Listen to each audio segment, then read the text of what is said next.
Hi сайн байцгаана уу? 11 дахь дугаар эхэлж байна. За энэ удаагийн дугаараа эхлэхээс өмнө нэг хүсэх зүйл байна. Тэр нь юу вэ гэхээр Instagram дээр фолловдорой. Удахгүй Instagram дээрээ суугнэ. Тэгээд хэдүүлээ яг юуны талаар ярилцах вэ гэдгийг эхлээд та хэдээс асууж ярилцж агаад хийвэл бас зүгээр юм уу гэж бодож байна. Яагаад гэвэл амар олон сэдв байгаа. Тэгээд өнөөдрийн байдлаар жишээлбэл дэлхийн одоо амар өвхлийн аюултай сонирхолтой газрууд надад жишээлбэл сонирхолтой санагдаад тэгээд хийх гэж байна. Гэтэ өмнөх дугаар дээр жишээлбэл нэг үзэгч маань F4-ийн жүжигчдийн талаар яриад өгч гэсэн байсан. Тэр үнэхээр нэр бас сонирхолтой. Одоо яг юу хийж явдаг, яадаг гэдэг бол гэл надад хүртэл сонирхолтой санагч байгаа байхгүй.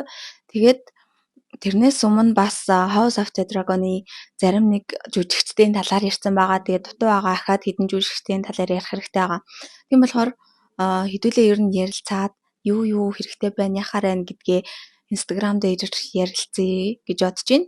Тэгээд бас миний өмнөх дугааруудыг үзчихсэн найз маань арьсч өстө гоё харагч юм гэхээр би бас нэрэж хөөрөл нэрэж гайгүй харагдаад байгаа мó гэж бодоод ер нь угаасаа арьсандаа амар анхаарал тавьдаг учраас гайгүй ч байгаа мó гэж бодсон. Тэгээд энэтэй холбоотой skin care янз янзын дугааруудыг бэлтгэе гэж бодож байгаа.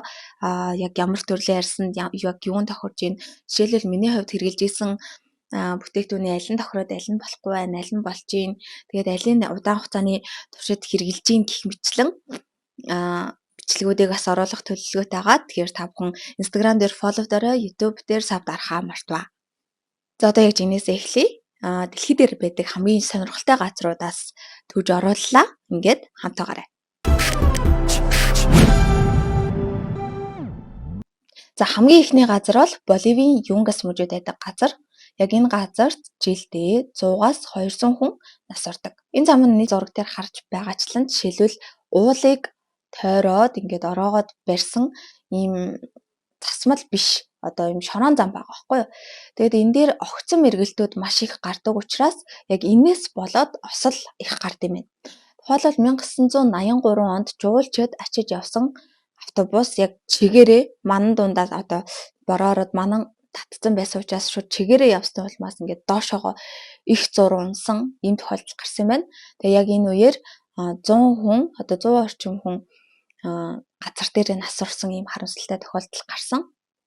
За тэгээ 1994 онд энэчээ бас 25 машины осол нэгэн зэрэг гарч ирсэн. За энэс гадна дугуйчид бас яг энэ замаар явж байгаад осолдох тохиолдол цөөнгүй гардаг юм байна. За тухайлбал 1998 онд дугуйчид энэ 18 дугуйчид уралдаж байхдаа бас ингээд уулнаас унаад нас орсон ийм тохиолдлууд гардаг. Тэгээд дийлэнхтэй эргэлтүүд их байдгаас болж одоо өхөлт хөргөх аюул байдгаас гадна яг энэ уулнаас унж ирэх ийм чулуу за манан за цаг агаарын нөхцөл байдал гэх мэт олон хүчин зүйлсээс нөлөөлдөг юм байна. Тэгээ 1995 онд American Development Bank яг энэ газрыг нэрлэхдээ хамгийн аюултай хэсэг газраа гэдэг бүр ингээд олон нийтэд зарлаад бүр хэлжсэн. За 2006 оноос эхлээд нэг шийдвэр гарсан. Тэрэн дээр яг юу вэ гэхээр хэдүүл одоо энэ замыг ашиглахаа болоод өөр зам тавьцгаая гэж яг энэ зурган дээр харагдаж байгаа энэ шин замыг бол барьж чадсан. Тэгтээ нутгийн эргээд за бас том ачааны машинууд одоо замаа жоохон төтлөх маягаар яг энэ шорон замаар одоо хүртэл явдаг. Тэгээд амирсдаг тохиолдол одоо хүртэл гардаг юм байна. Миний хувьд баг байхдаа аав ээжтэйгээ Хөхөт руу Утаагүй морь руу явж байхад яг бас юм уул ороосон амир зам байсан. Тэгээд тэрэн дээгүүр яг машинтай явж байхад бол үнэхээр лайцтай санагдчихсэн л та. Тэгтээ тэр чинь бас ч гэж энийг бодвол засмал зам байсан юм хаалт хашлага байсан.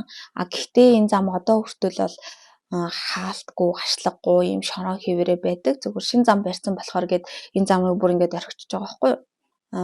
Бас багтаа аав ээжтэйгээ хөвсгөл рүү явж байхад сантын даваараа гарч ирсэн. Тэр бас нэлийн аимшигтай санагдчихсан. Яагаад тэгэхээр тэр үед яг ингэж уулын ирмэгдээгүүр явахгүй ч гэсэндээ бүр нэг юм огцон өндөрлөө амир авирж ирсэн нэг аюул тод самдын. Тэгээ ер нь сантын даваа юу байсан. Одоо яг ямар болсон сайн мэдэхгүй байна. Тэгээ мэдж байгаа нь комент хэсэгт бичээрэй. Тэгээ та нарын бодлоор хамгийн бас эвгүй санагдчихсэн ямар газар байсан? Монголд тийм газар биш хаагур байна. Гадаадад бол бас хаагур байна. Өөртөөгөө сэтгэлийг хуваалцаарай. Дараагийн газар бол Мексикийн болор агав, алмазан агав гэж бас нэрлэдэг юм байна. Тэгээ яг энэ газар болохоор Мексикийн Ника гэдэг уурхаатай заалгаа 300 м-т оршдог аврах том болрын ийм агуу юм байна. Нийтдээ 500 жилийн тэртээ магмаар халсан ус агууг дүүргэсэн бөгөөд олон төрлийн эрдэс бодис тунаж үлдснээ энэхүү болрын уламжлал болон үлдсэн гэдэг.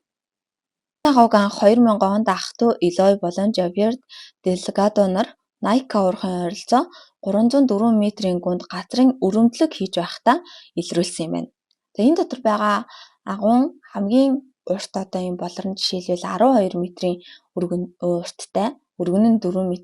За хүнд жингийн хувьд бол 55 тонн гэж байгаа. Тэгээд энэ агуу дотор байхад бас хамгийн хүнд нөхцөл байдал нь бол мэдээж нэмэх 58 градус хүртэл халддаг. Тэгэнгүүтээ чиглэлийн хувьд 90-99% хүрдэг. Тэгэхээр энэ дотор хүн 10 минут л байж болно гэсэн үг дээдлэн. Одоо яг зориултын хувцгүйгээр. Хэрвээ зориултын хувц өмсөөд одоо хөлс чигийг яг тохируулдаг юм зориултын яг энэ хувцсан шүү дээ. Энийг өмссөн тохиолдолд дээдлэн 1 цаг байх боломжтой. Тэгэхээр энэ агуу дотор бас ер нь нэлийн тухгүй бас чиглэг ер нь л хэцүү гэсэн үг. Тэгээ энэ дотор энэ агуу дотор бас хитрхи их ийм болор алмазууд байдгаас болоод хүн гацах тохиолдлууд байдаг. Гэхдээ аз болоход одоо энэ уурхайг одоо энэ газрыг агууг хаацсан учраас яг энэ дотор амир сэтсэн ч гэдэг юм уу ийм тохиолдол гараагүй бүртгэдэг байгаа юм байлээ. За дараагийн нэрлэх миний энэ газар бол яг миний дурдж байгаа 10 газруудаас надад л хамгийн аимшигтай санагдж байгаа газар нь. Энэ бол могон арал.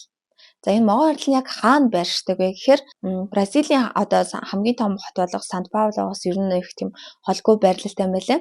Тэгээд энэ арлын ойролцоо хүмүүс очиод сэлэх эсвэл загасчлах ч гэдэг юм уу те ийм үйл ажиллагааг бол зөвшөөрдөг. Гэхдээ яг тэр арал дээр буухыг нутгийн захиргаанаас зөвшөөрдөггүй. За яагаад вэ гэхээр тэнцээ 1 м²-д 1-5 могой байдгаа гэсэн тооцоолол байдаг. Тэгээд тэр дундаа хамгийн хортой дэлхий дээр ер нь хамгийн хортой гэгддэг Бортропс гэдэг ийм могой байдаг юм байна. Тэгэд энэ могоонд хазуулсан хулгай нь 2 секундын дотор нас ордог. Хүн хазуулсан тохиолдолд 2 минут орчим болоод нас ордог. Тэгээ яг энэ могооноос хамгаалах ийм ерөндөгийг одоо хүртэл дэлхий дээр гаргаж ирээгүй байгаа. Тийм болохоор бас яг энэ газрыг ингээд харьцсан байгаа байхгүй. За энэ Бортропсын бас нэг төрөл болох Бортропсын бас нэг төрөл нь Insularis гэдэг ийм могой байдаг юм байна. Тэгэд энэ нь болохоор сүүлийн жилүүдэд яг тэр газарт илүү нэмэгдэж байгааг юм л дээ. За үүнээс гадна Америкийн жадан хушууд модон могой гэж нэрлэдэг энэ төрлийн могой Төв ба Өмнөд Америкт олноороо байдаг юм байна. За Бортропсууд модны мөчөр дээр олзоо маш төвчээртэй хүлээж байгаад элдв төрлийн шувуу дөхөж ирэх үед гинт харайн барьж чаддаг.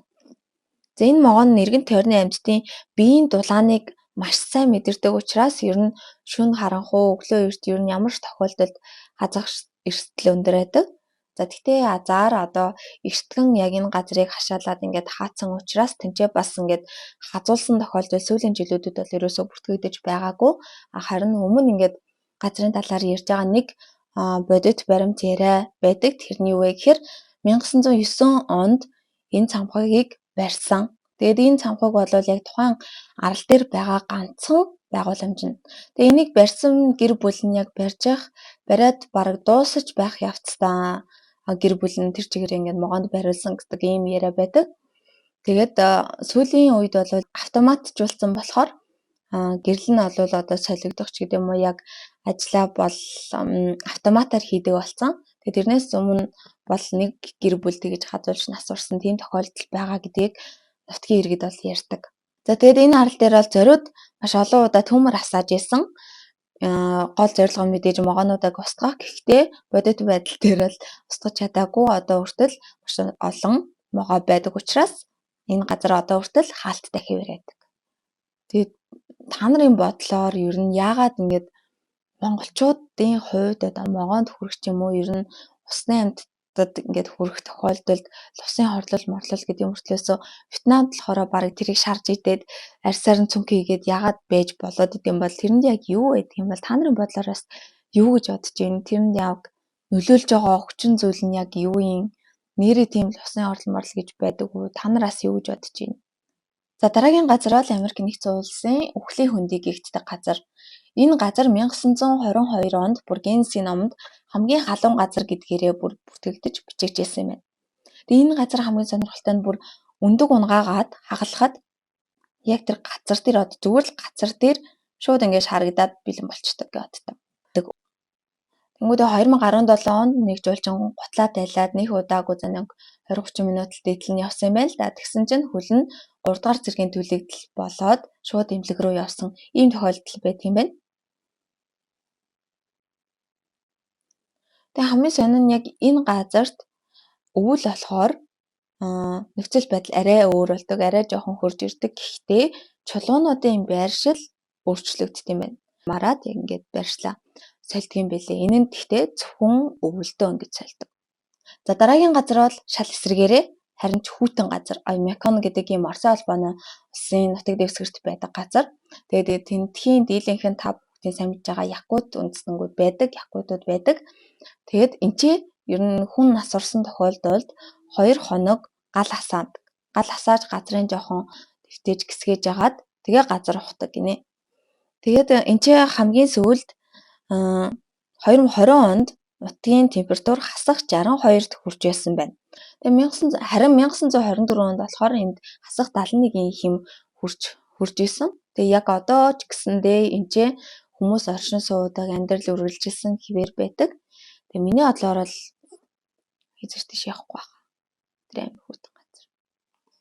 За дараагийн газар бол Марианы хонхор. Тэгээд энэ газар дэлхийн хамгийн гүн газар гэж байгаа юм. Далай тэнгис маш бага судлагдсан энэ хэсэгт 3 хүн л очисон байдаг. 1960 онд 2 далайчин зурагчин очиж байсан бол 12 онд далай судлаач кино найруулагч та бүхний хамгийн сайн мэдж байгаа Джеймс Кэмерон тэнд очиж исэн байна. Бод 8 тонны даралт үзүүлдэг. За инхээр яана гэсэн үг вэ гэхээр одоо тухайн шумбагч онгоцтойгоо доошоогоо тэр хонхор руу очлоо гэхэд тэр хонхорлууд шумбагчаасаа гарвал аюултай гэсэн. Шууд доторх бие эрэхтэн чинь ингээд усны гаралтаас болоод хумигдах, базагдах, дарагдах ер нь янз янзын аюултай тэр ятгаа ясчин хугаргач гэдэг юм уу? Янз янзын юм аюул тулгарна гэж хэлээ. Тэгээ яг энэ харанхуй хэсэгт түүхэнд бичигдсэн 2 тохиолдол байдгийн нэг нь 1960 онд Америк нэгдсэн улсын тэнгисийн цэргийн дислэгч Дон Уолш, Швейцарын инженер Жак Пьер нар Трест хэмээх шумбагч хөлгөөр Марианы хонхорт анхлан хөл тавьж байсан. Гэхдээ тэр нэг удаагүй баха. Яагаад тэгэхээр тэнцээс удаан байвал аюултай гэдэг дөнгөж сая хэлсэн шүү дээ. Тэр та нарын хувьд тийм гүнлүү очих байсан уу? Ер нь далай тэнгис та нарт бас хэр сонирхолтой санагддаг вэ? Надад бол яг далай тэнгис дотор байдаг амьтад амар сонирхолтой санагддаг шүү дээ. Ер нь янз янзын төрлийн амьтад. За дараагийн ярих газар бол арга ясны арал. За энэ арал нь Африк тивийн өмнөд хэсэгт оршдог. За 16 дугаар зуунд одоо португалчууд хэлэхдээ энэ газрыг бурхан ууртай байхдаа бүтээсэн гэж ярьдаг байсан. Тэгээ уг арал дээр ирсэн бол удаан хугацааны туршид үлдээд хэрэггүй мэн л да. Учир нь ойр хавьд байрлах зэрлэг махчин амьтад одоо арслан, бар зэрэг амьтад, төрөл бүрийн амьтад байдаг. За үүнээс гадна ард иргэдийн оршин суудаг газар нь далайн эргээс хол байдаг учраас унтны ус бараг байдгүй юм байна. За тэгээ хамгийн гол нь энэчээ маш олон одоо ингээд илс руугаа шигдээд орсон завь байдаг. Тэгээ эдгээр завьуудыг тусгай нутгийн захиргаанд тоолоод үзсэн чинь бараг 1000 гаруй ийм сүнсэн завь хүний ясны хилтерхий одоо байсан гэж байгаа байхгүй юу? За дараагийн газар бол бас Орсын холбооны улсын нутаг дэвсгэрт байдаг Карачай нуур. Энэчээ хүн яг энэ нуурын ойролцоо нэг л цаг зогсоход нас ордог ийм аюултай газар юм байна. Тэгээ яагаад аюултай вэ гэхээр энэчээ 600 гаруй төрлийн өвхлийн аюултай рентген туяа ялгаруулдаг юм байна. За яагаад ийм болсон бэ гэхээр 1957 онд маяк гэдэг үйлдвэр дэлбэрснээс болоод ийшээ яг энэ нуур руу бол нэлийн олон хорт бодисууд ялгарч цацагдсан. Тэгэд энэс болоод хүний биед бол маш хортой ийм нөхцөл байдал үүссэн. За тэнгуүтээ хүн одоо Орсын холбооны улсын бас засаг захиргаа нь шийдээд одоо энэ газрыг зөвөр болгоё гэдэг үүднээс маш олон юм бетон зурмыг яг тэр нуурын гүнлүү бол цутгасан. Тэгээ энэний ачаар тухайн үед байсан нөхцөл байдал болоод одоогийн байгаа нөхцөл байдал нь арай дээрцэн гэж үзэж байгаа юм билэ. Тэгээ Оросууд ер нь ийм үйлдвэртэйгээ болгоомжгүй харьцаад байгаа юм шиг надад санагдчихна. Яагаад тэгэхээр энэ Карачаянуураас харсан ч ер нь Чернобылээс харсан ч гэсэн тий ер нь үйлдвэрийн аюулгүй байдлын үйл ажиллагаанд хэр анхаарал тавьд юм бол тоо тий. За үргэлжлүүлээд дараагийн газрыг үзүүлье. Энэ бол маш үзэсгэлэнтэй содон харагддаг ч гэсэндээ яг харагдж байгаа шиг ийм сайхан газар бол биш. Энэ бол Танзаны нуур. Энэ бол Танзаны наартан нуур. Танзан улсын яг зүүн хойд нутагт байрладаг.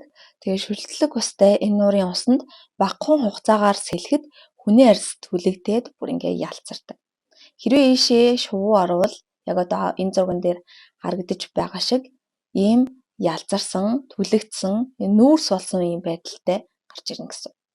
Хүний хувьд хүчлийн хөлдсөх хэмжээ 6 дугаар зэрэг байдаг бол гаднаасаа тунж үзэсгэлэнтэй харагдаж байгаа энэ газар хүчлийн хэмжээ нь 12 дугаар зэрэг гэж тооцоологддог юм байна.